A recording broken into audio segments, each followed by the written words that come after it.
যুক্তরাষ্ট্রের সঙ্গে বাংলাদেশের বাণিজ্য ঘাটতি কমানোর পথ খোঁজা হচ্ছে, ব্লুমবার্গকে বাণিজ্য উপদেষ্টা।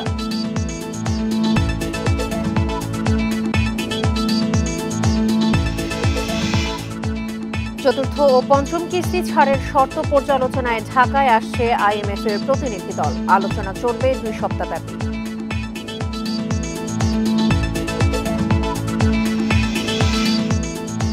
ডিলারদের অর্থ লোপাটে অভিযুক্ত ফুয়াং ফুডসের এমডি বন্ধের তথ্য দেয়নি ডিএসবিকে।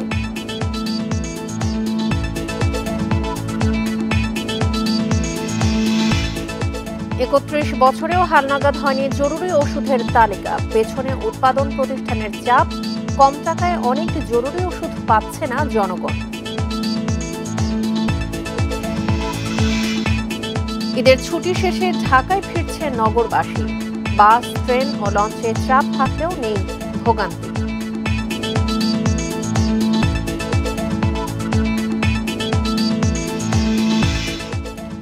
স্বাগত বিরতিহীন সংবাদ দুপুরে, আপনাদের সাথে আছি সঞ্চারী মজুমদার। শুনছিলেন শিরোনাম, চলে যাচ্ছে পুরো খবরে। যুক্তরাষ্ট্রের সঙ্গে বাংলাদেশের বাণিজ্য ঘাটতি কমানোর পথ খোঁজা হচ্ছে বলে জানিয়েছেন অন্তর্বর্তী সরকারের বাণিজ্য উপদেষ্টা শেখ বশিরউদ্দিন। মার্কিন সংবাদ মাধ্যম ব্লুমবার্গকে দেয়া এক সাক্ষাৎকারে তিনি জানিয়েছেন, ঘাটতি কমানোর সুযোগগুলো সক্রিয়ভাবে খতিয়ে দেখা হচ্ছে। শুল্কের ধাক্কা সামলাতে ট্রাম্প প্রশাসনের সঙ্গে আলোচনায় বসতে চায় বাংলাদেশ। বাণিজ্য উপদেষ্টা ব্লুমবার্গকে জানিয়েছেন, রপ্তানি পণ্যে ধার্য হওয়া শুল্ক কমাতে বাণিজ্য উদ্বৃত্ত কমানোয় উপায় খুঁজছে বাংলাদেশ। তিনি আরও জানান, এটি এখন আর দ্বিপক্ষীয় বিষয় নয়, বরং বৈশ্বিক অর্থনৈতিক সুনামি হয়ে দাঁড়িয়েছে। ট্রাম্প প্রশাসন যে কয়েকটি দেশের ওপর সর্বোচ্চ হারে শুল্ক আরোপ করেছে, তার মধ্যে বাংলাদেশ অন্যতম। একক দেশ হিসেবে যুক্তরাষ্ট্র বাংলাদেশের সবচেয়ে বড় পোশাক ক্রেতা। ফলে এই শিল্পের ওপর আঘাত লাগলে অর্থনীতিতে বড় ধরনের প্রভাব পড়বে। বান্ডেল থাকলে প্রতি সেনমানিতে টাকা বাঁচবে। বিকাশ সেনমানি বান্ডেল কিনে জিতুন প্রতি লেনদেনে।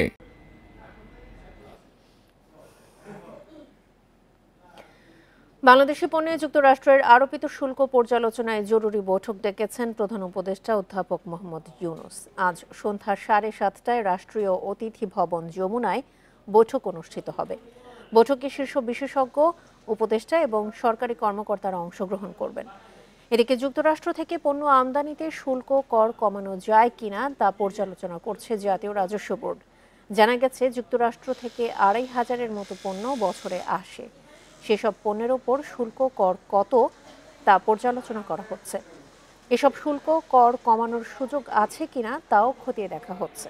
এছাড়া যুক্তরাষ্ট্র থেকে যেসব সেবা আমদানি করা হয় সেখানেও শুল্ক কর কমানোর বিষয়টি চিন্তাভাবনা করা হচ্ছে।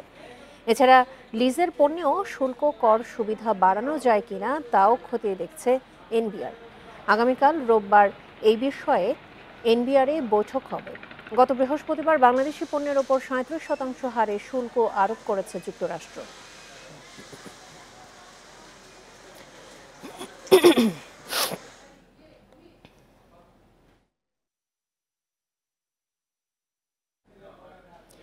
এ বিষয়ে আলোচনা করতে রাজধানীর মিরপুর থেকে যোগ দিচ্ছেন বিজিএমইএ এর সাবেক সভাপতি জনাব নুরুল হক। জনাব নুরুল হক, আপনাকে স্বাগত জানাচ্ছি বিরতিহীন ইন্ডিপেন্ডেন্ট সংবাদে। প্রথমেই যে বিষয়টি একটু জানতে চাই, যে যুক্তরাষ্ট্র যে 37% শুল্ক আরোপ করেছে বাংলাদেশের উপর, বিশেষ করে এটি আমাদের গার্মেন্টস সেক্টরে বড় একটি প্রভাব ফেলতে যাচ্ছে। অনেকেই এই বিষয়ে উদ্বিগ্ন।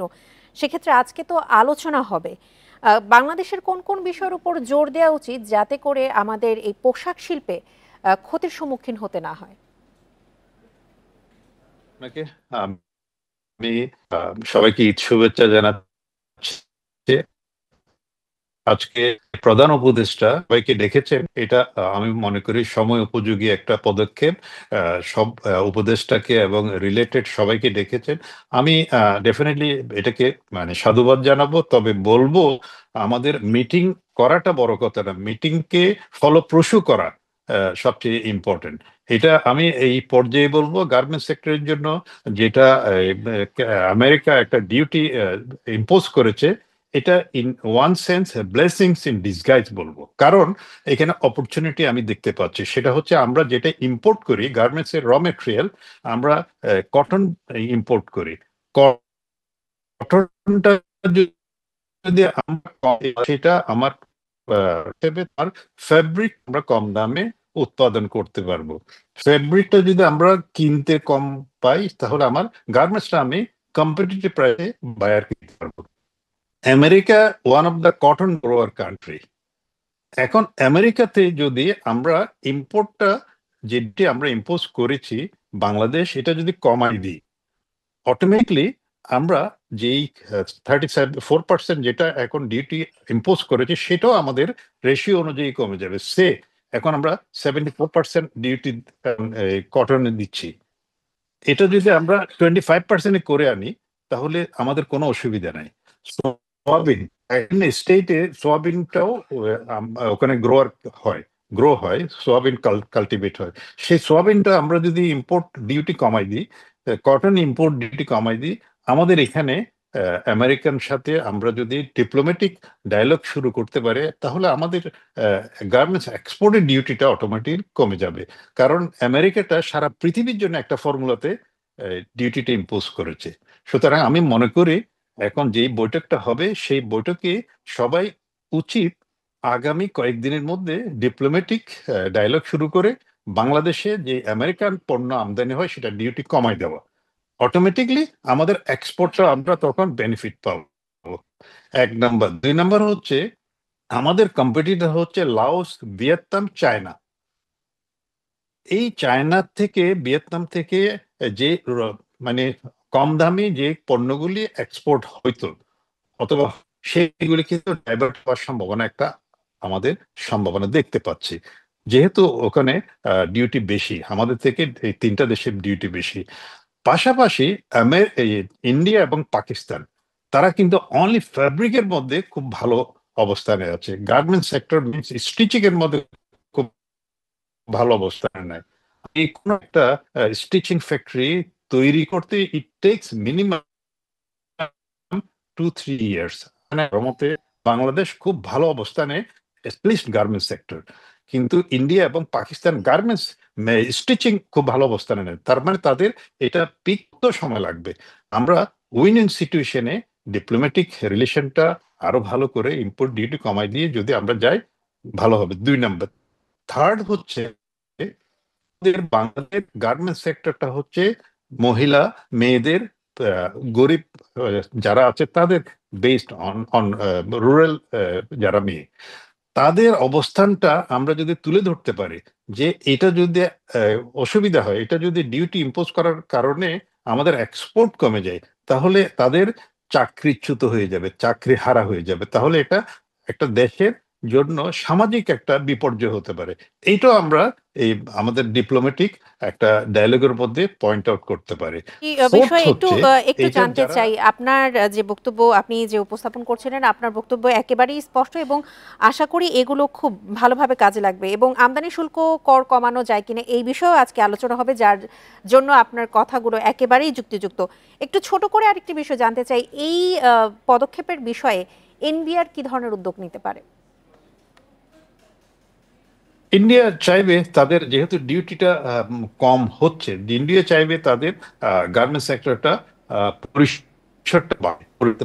আমি আপনাকে বলতে পারি it will take long time, 2 বছর লাগবে। 2-3 বছর তো অনেক বড় গার্মেন্ট সেক্টর। আর বায়ার যেগুলি আমাদের সাথে ইনভলভ আছে, দে আর কমফোর্টেবল। তাদেরকে যদি আমরা, আমাদের chief adviser, he is known as a, আমার সামাজিক একটা ব্যবসা ওনার একটা আছে, সোশ্যাল বিজনেস। উনি ওই সোশ্যাল বিজনেসের মাধ্যমে সারা পৃথিবীর সব বায়ারদের সাথে ওনার একটা সম্পর্ক করা আছে। প্রায় 74 কান্ট্রিজে সোশ্যাল বিজনেসের সেট আপ আছে। আমাদের এই সুযোগটুকু যদি আমরা সদ্ব্যবহার করতে পারি, উনি যদি একটা মেসেজ দেয় সব বায়ারদেরকে যে অ্যাটলিস্ট কিছু আহ, আমাদের বাইং যে কমিশন আছে, বাইং যে আমরা এফওবিটা বলি, এফওবিটা যদি একটা শার্টে যদি আমরা $7 করি, সেখানে যদি আমাদেরকে কিছু বাড়াই দেয় বায়াররা, তখন আমাদের জন্য এটাও একটা প্লাস পয়েন্ট হবে। তবে আমি লাস্ট আপনাকে জি। বলবো, আপনার মাধ্যমে আমাদের চিফ অ্যাডভাইজার আজকে যে মিটিংটা ডেকেছেন, আমি অনুরোধ করব স্টেক হোল্ডার যারা আছে লাইক বিজিএমইএ, বিকেএমইএ এবং অন্যান্য স্টেক হোল্ডার, বিটিএমইএ, আর সবাইকে কিন্তু ডাকার জন্য। তাহলে আমাদের পেইনটা আমরা উপস্থাপন করলে as a government entity, adviser এবং অ্যাডভাইজার সবাই মিলে এই কিন্তু জি, জনাব নুরুল হক, আপনাকে অসংখ্য ধন্যবাদ আপনার মূল্যবান সময় আমাদেরকে দেওয়ার জন্য। ঋণ চুক্তির চতুর্থ ও পঞ্চম কিস্তির অর্থ ছাড়ের শর্ত পর্যালোচনায় আজ ঢাকায় আসছে আইএমএফ এর প্রতিনিধি দল। সফরে প্রতিনিধি দলের সদস্যরা বিভিন্ন সরকারি দপ্তরের সঙ্গে ধারাবাহিক বৈঠক করবেন। সফরের দ্বিতীয় দিন রোববার অর্থ উপদেষ্টা সালেউদ্দিন আহমেদের সঙ্গে বৈঠক করবে আইএমএফ এর প্রতিনিধি দলটি। জানা গেছে 6 এপ্রিল থেকে বিভিন্ন সংস্থার সঙ্গে আলোচনা চলবে 2 সপ্তাহব্যাপী। আইএমএফ এর দল অর্থ বিভাগ, এনবিআর, বিদ্যুৎ বিভাগ, বিদ্যুৎ উন্নয়ন বোর্ড, এনার্জি রেগুলেটরি কমিশন, জ্বালানি ও খনিজ সম্পদ বিভাগের সঙ্গে বৈঠক করবে। 2023 সালের 30শে জানুয়ারি ঋণ কর্মসূচি চালু হওয়ার পর সংস্থাটি থেকে 3 কিস্তিতে $231 কোটি পেয়েছে বাংলাদেশ। বাকি আছে ঋণের $239 কোটি। সব শর্ত পূরণ না হওয়ায় চতুর্থ কিস্তির অর্থ ছাড় হয়নি এর আগে। এবার সরকার আশা করছে চতুর্থ ও পঞ্চম কিস্তির অর্থ একসঙ্গে পাওয়া যাবে আগামী জুনে।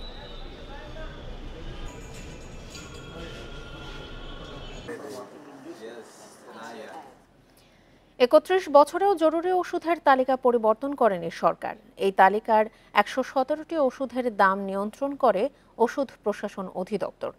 এ সময়ে আরও অনেক ওষুধ তালিকায় সংযোজন করা প্রয়োজন ছিল। অভিযোগ আছে ওষুধ কোম্পানিগুলোর চাপে সেটা সম্ভব হয়নি, ফলে কম টাকায় অনেক জরুরি ওষুধ পাচ্ছে না জনগণ।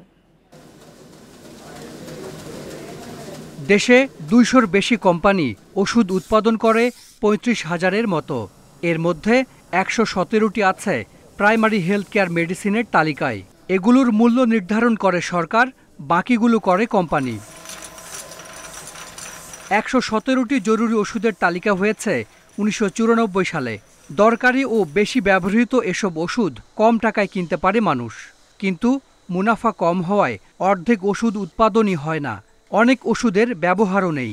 ওখান থেকে অনেক ওষুধ বাদ পড়ছে এবং যেটা অপ্রয়োজনীয় ওষুধগুলো এখানে ঢুকছে, ফ্যামিলি প্ল্যানিংও এখানে সামগ্রী এখানে ঢুকছে। তার মানে এইটা পর্যায়ক্রমে যখন রিভাইজ হয়েছে তখন ওষুধ কোম্পানি যোগসাজশে যেটা হয়েছে, গুরুত্বপূর্ণ ওষুধগুলো লিস্টের বাইরে নিয়ে আসা হয়েছে এবং কম গুরুত্বপূর্ণগুলো ওখানে স্থান পেয়েছে। টাইম টু টাইম এটা রিভাইজ হয়ে যে আমরা যেন ওষুধ কোম্পানি ক্ষতির সম্মুখীন না হয় সেই জায়গায় আমাদের খেয়াল রাখতে হবে। সাথে সাথে জনগণও যেন নিয়ন্ত্রিত প্রাইস ফেস করে সেটা খেয়াল রাখতে হবে। অনেক দেশেই অত্যাবশ্যকীয় ওষুধের তালিকা রয়েছে। দেশেও 285টি জরুরি ওষুধের তালিকা থাকলেও তা কার্যকর নয়।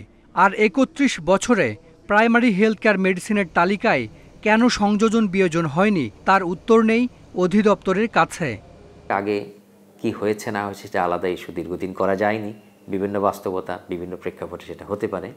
বাট এখন একটা কার্যকরী পদক্ষেপ মন্ত্রণালয় নিতে যাচ্ছে। WHOর যে লিস্ট সেটার সাথে সমন্বয় রেখে এটা আপডেট করা হচ্ছে। আপডেটেড লিস্ট পেলেই সেটাকে যেটা আকারে পাবলিশ করে সেইগুলো যাতে মানুষ খুব সহজ মূল্যে পেতে পারে, এটা কার্যকর পদক্ষেপ নেওয়ার পথে। জাতীয় ওষুধ নীতি অনুযায়ী অত্যাবশ্যকীয় ওষুধের তালিকা 2 বছর পর পর হালনাগাদ করার কথা থাকলেও তা হয়নি। Hasan Misbah, Independent News, Dhaka. ঈদ উদযাপনের পর রাজধানীতে ফিরছে নগরবাসী। বাস, ট্রেন ও লঞ্চে কিছুটা চাপ থাকলেও ভোগান্তি ছাড়াই ফিরতে পারছে মানুষ। শনিবার সকাল থেকে গাবতলী, সায়েদাবাদ, টেকনিক্যাল মোড় এলাকায় বাস থেকে নামতে শুরু করেন বিভিন্ন এলাকা থেকে আসা যাত্রীরা।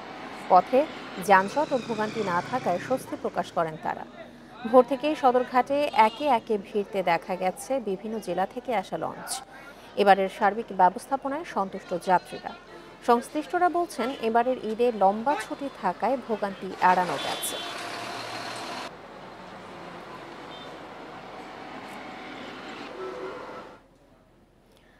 ঢাকা ফেরা নিয়ে আরো জানাতে এই মুহূর্তে মহাখালী থেকে যোগ দিচ্ছেন আমাদের সহকর্মী ইকরামুল কবির। ইকরাম, আজকে তো ছুটি শেষ, আগামী কাল থেকে সব সরকারি বেসরকারি অফিস খুলে যাচ্ছে। ঢাকায় ফেরা মানুষের যানজট কেমন দেখছেন?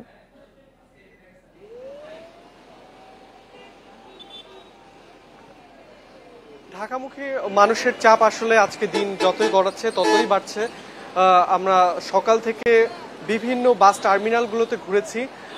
শুরুতে মহাখালীতে আমরা ছিলাম, এরপরে আমরা গাবতলী গিয়েছি, এরপর সায়দাবাদ বাস টার্মিনাল ঘুরে আমরা আবার মহাখালীতে এসেছি এবং প্রতি ঘন্টায় আমরা দেখছি যে বাসের যে চাপ এবং বাসের যে সংখ্যা সেটি আসলে বাড়ছে। যতগুলো বাসে আসলে রাজধানীতে প্রবেশ করছে প্রতিটি আসলে পরিপূর্ণ হয়ে কিন্তু মানে একদম আসন সংখ্যক যাত্রী নিয়ে রাজধানীতে প্রবেশ করছে। তবে উপচে পড়া যে ভিড় এমন কোনো চিত্র নেই।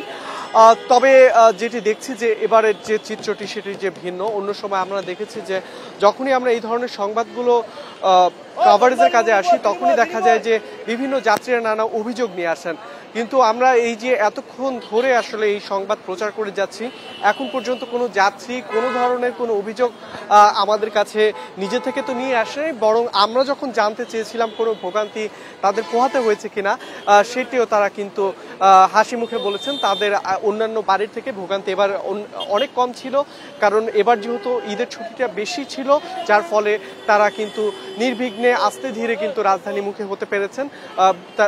তার কারণে ঈদের পর থেকে আসলে তারা আস্তে ধীরে ছুটি কাটিয়ে কিন্তু তারা এই রাজধানীতে প্রবেশ করেছে, ফলে রাজধানীতে মুখী যে চাপ সেটি অন্যান্য বাড়ির থেকে কম ছিল।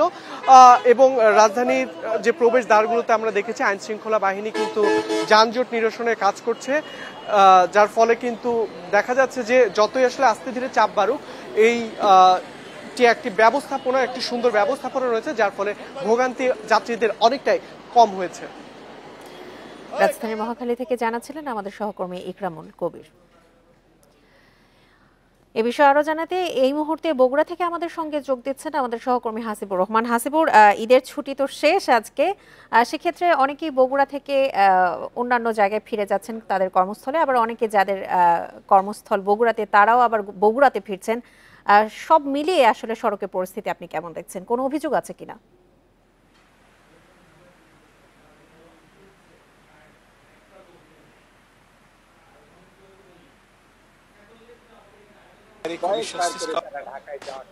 লোক রয়েছেন তারা আমাদেরকে বলেছেন যে কয়েকবার করে তারা ঢাকায় যাওয়া আসা করেছেন কিন্তু কখনোই যানজটে পড়েনি। পাশাপাশি আমরা জানতে চেয়েছিলাম যারা যাত্রী রয়েছেন তারাও বলছেন যে বিগত দিনগুলো তাদের যে অভিজ্ঞতা ছিল ঢাকা থেকে বগুড়ায় আসতে 18 ঘন্টা 20 ঘন্টায়, এবং আমি নিজেও দেখেছি যে এক দম্পতির আসতে 42 ঘন্টার সময় লেগেছিল, সেই জায়গায় একেবারেই এবার বলা যায় যে স্বাচ্ছন্দ্যের মধ্যে রয়েছে। সবগুলো জায়গা থেকে আমরা এরকম খবরই পাচ্ছি যে কোথাও যানজট নেই, বাড়তি টাকা নেওয়ার অভিযোগ নেই, অর্থাৎ সব মিলিয়ে বলা যায় যে এবারের ঈদ যাত্রা খুবই স্বস্তিদায়ক ছিল চালকদের পাশাপাশি যাত্রীদেরও, এবং সে কারণেই আমার কাছে যেটি মনে হয়েছে যে এবারে যারা যাচ্ছেন রাজধানী ঢাকা বা দেশের অন্যান্য এলাকায় তাদের কারো কোনো অভিযোগ নেই, অন্তত যানজট এবং বাড়তি অর্থ দিয়ে টিকিট কেনার ব্যাপারে। আমি কথা বলেছিলাম বেশ কয়েকজন পরিবহন মালিকের সাথে, তারা যেটি আমাকে প্রাথমিকভাবে একটা ধারণা দিয়েছেন যে ঈদের পর দিন থেকে পরের দিন এবং আগামী আরও 3-4 দিন প্রতিদিন গড়ে 1 লাখেরও বেশি মানুষ যাবেন উত্তরবঙ্গ থেকে রাজধানী ঢাকা, এবং ঢাকা থেকেও আসবেন 18 থেকে 20 হাজারের মতো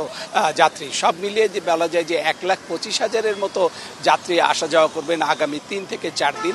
সে কারণে যে বাড়তি চাপ হবে তারও কোনো প্রভাব এইবার দেখা যাচ্ছে না। কারণটা হলো যে ব্যবস্থাপনা ছিল একটা সুস্থ তার ইঙ্গিত, এবং শুরু থেকেই শেষ পর্যন্ত অর্থাৎ আজকে পর্যন্ত আমরা যেটি দেখতে পেয়েছি যে আইনশৃঙ্খলা রক্ষাকারী বাহিনীরা খুবই তৎপর ছিলেন।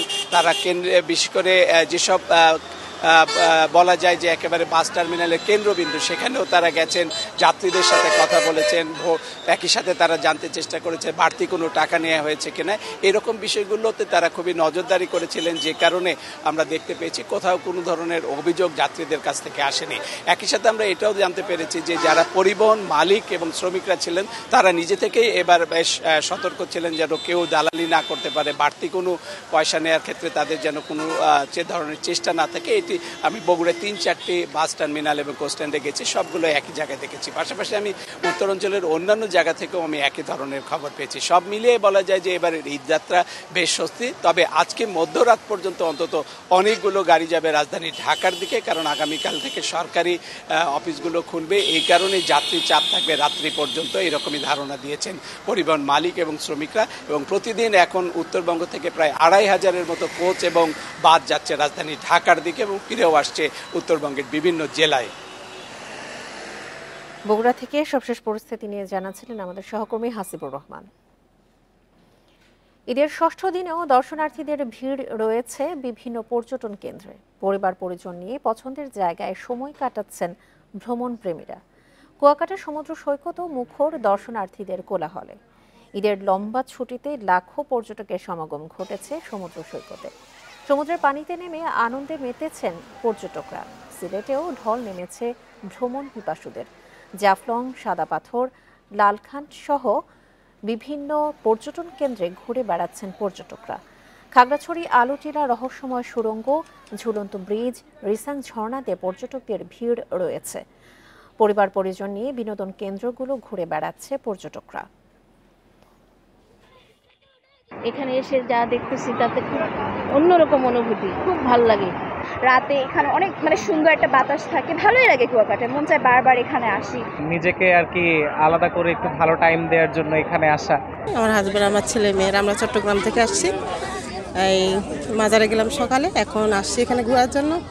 এখান থেকে শুরু করে মালিচরা, এরপর এয়ারপোর্ট, এটা হচ্ছে সিলেটবাসীর কাছে একটা আবেগের একটা জায়গা। এই ধারায় অনুভূতি আমি প্রতি বছর এখানে আসি ঈদ। আপনারা দেখছেন বিরতিহীন সংবাদ দুপুর। সংবাদে অন্যান্য খবরের সাথে আরো যা থাকছে। মিনি চিড়িয়াখানার অনেকেই প্রাণী পাচার ও বেচা কেনায় জড়িত। অভিযান চালাচ্ছে বন্যপ্রাণী অপরাধ দমন ইউনিট।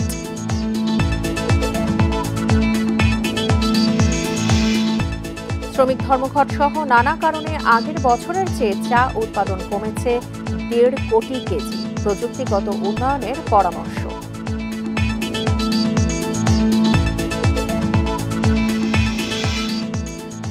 বাজারে ব্যাপক চাহিদা থাকলেও শেয়ার বাজারে তালিকাভুক্ত ফুয়াং ফুডসের উৎপাদন প্রায় বন্ধ। নিয়ম থাকলেও ঢাকা স্টক এক্সচেঞ্জে দেয়া হয়নি কোনো মূল্য সংবেদনশীল তথ্য। বেতন না দেয়ায় দেখা দিয়েছে শ্রমিক অসন্তোষ।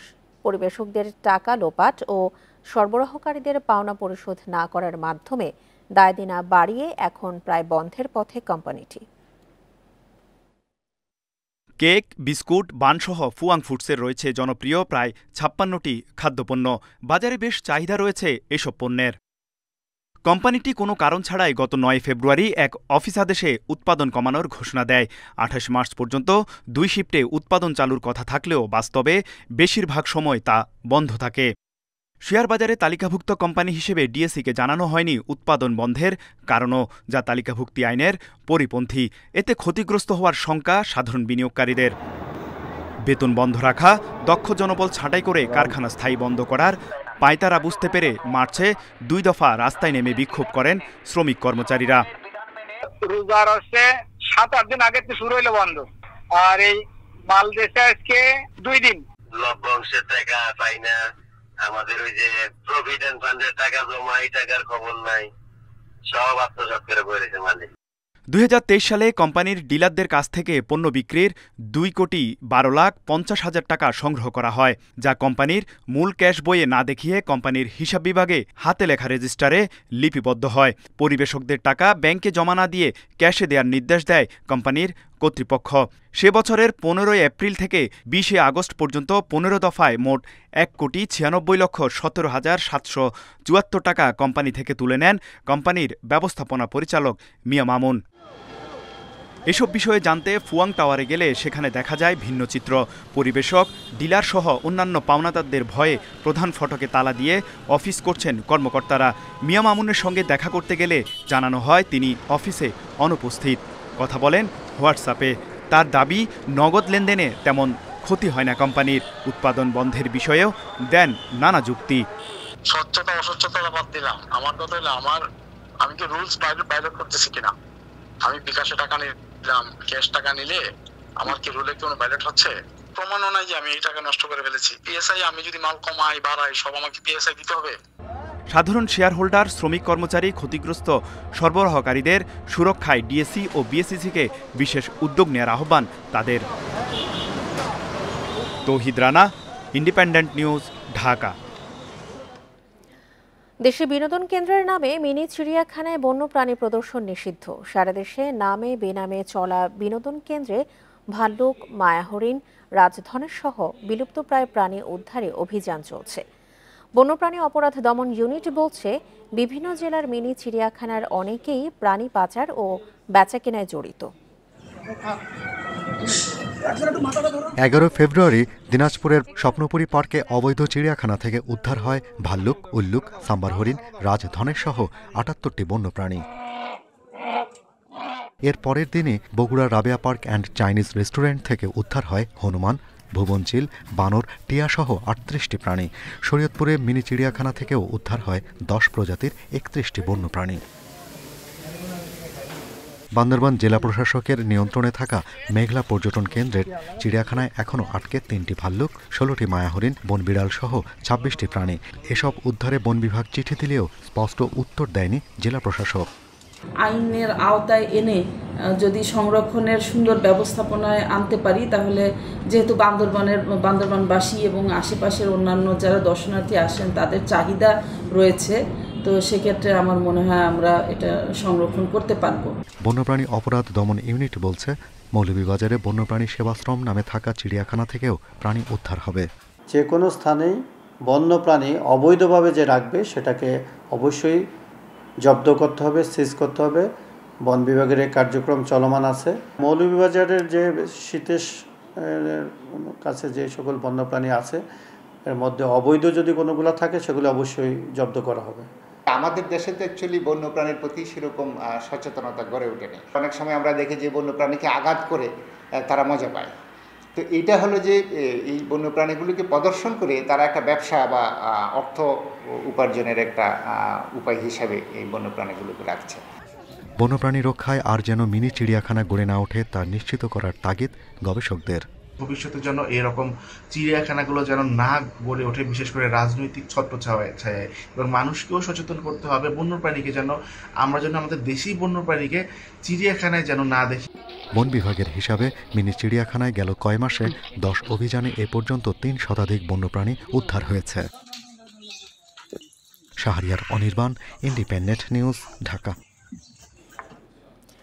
মৌলভীবাজারে গত মৌসুমে চা উৎপাদনের লক্ষ্যমাত্রা পূরণ হয়নি। প্রতিকূল আবহাওয়া সহ নানা সংকটকে দায়ী করছেন বাগান মালিকরা। তবে চা উৎপাদন বাড়াতে আধুনিক প্রযুক্তি ব্যবহার ও উন্নয়নের পরামর্শ দিয়েছেন সংশ্লিষ্টরা। মৌলভীবাজারে ছোট বড় 120টি চা বাগান আছে। এসব বাগান থেকেই চাহিদার 55% পূরণ হয়, কিন্তু নানা কারণে গত মৌসুমে কমেছে চায়ের উৎপাদন। বাগান মালিকদের দাবি, মৌসুমের শুরুতে খরা এবং পরে অতিবৃষ্টির কারণে ব্যাপক ক্ষতি হয় চা বাগানে। এছাড়া 2.5 মাস ধরে চলা শ্রমিক ধর্মঘটের প্রভাব পড়েছে উৎপাদনে। ওয়েদারটা খুব আনফেভারেবল ছিল।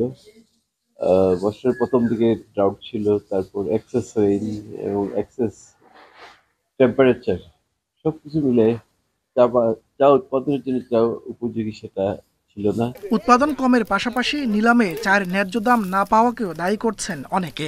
Chemicals and gas, electricity, fuel, everything এর দাম গ্র্যাজুয়ালি বাড়তেছে, ফলে উৎপাদন কস্ট বেড়ে যাচ্ছে, যার কারণে আমাদের সেল প্রাইসেসে উৎপাদনের একটা ফারাক থেকে যাচ্ছে। চা উৎপাদন বাড়াতে আধুনিক প্রযুক্তির ব্যবহার ও সরকারি নীতিমালা জরুরি বলছেন মালিকরা। অতিবৃষ্টি, অনাবৃষ্টি দুটোই চায়ের জন্য খারাপ।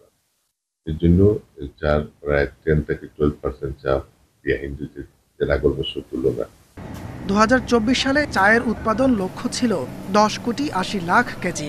উৎপাদন হয় 9 crore 30 lakh KG. Independent News. এ ছিল বিরতিহীন সংবাদ দুপুরে। আমন্ত্রণ আমাদের পরের আয়োজনে।